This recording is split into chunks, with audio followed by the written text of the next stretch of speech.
And Owen, where do you like? Should we sit, stand? What do you think?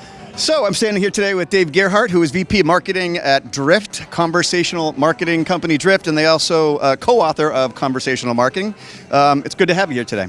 Thanks for having me. This is the first time I've done an event in a boxing gym, so I don't know if I'm fully prepared, but I think we'll be okay. You're wearing the right hoodie. You're wearing the right hoodie.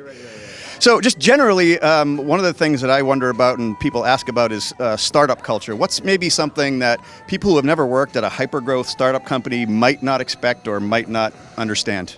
I think the thing that people might not expect is that it's not all about, free beer and ping pong. Like, I think that's what people kind of glorify it to be. I think the exciting thing for startup culture for me is like to come to work every day and it matters if I'm there or not. Like, literally shipping something every single day, or everybody on the team feels like they're contributing to something that is much bigger than us. And so it's just a game of momentum. The early days, you have no customers, you have that first customer, you have 10, 100, 1,000, whatever. I think to me, the draw of the culture is not so much about the office perks and all that cool stuff, but it's more about like the feeling of building something from the ground up. That's the stuff that I love to do.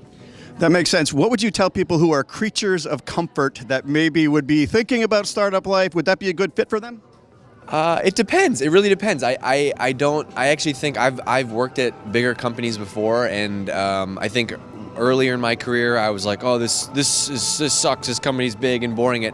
But now I've actually learned that I learned so many things from being at a bigger company that taught me how to work, how to do certain things that I'm noticing now. A lot of people who are joining a startup right out of college don't actually learn, and so that is kind of a pet peeve of mine is, you have to learn how to work and how to communicate and be part of a company, as opposed to, I think it's crazy. I talk to people at Drift all the time. I'm like, oh, is this your first job out of college? And they're like, yep. I'm like, this is not how normal things are. This is not reality. But I think if you want to take a risk, you got to know what is your one thing. I think the most people that struggle when they join a startup is they don't have that one particular thing. Like, maybe you make videos, maybe you're a copywriter, maybe you're an events person. I think the people that struggle is the people that go to a company and they don't know what they want to do next, and they're like, I want to go to a startup and do a bunch of different things. If you know what you want to do next, then it might be a good place to explore. But if you're not sure, a bigger company can be a better fit.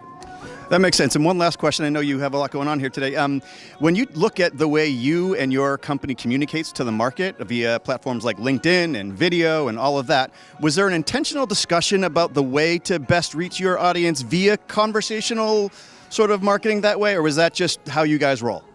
It's kind of how it was a combination of both. I mean, it's all part of a bigger plan. I think what it really came from is David Cancel, our CEO.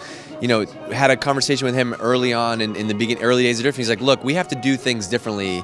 We're going into this market where there's literally 7,000 competitors. There's more noise. There's more content and information than ever.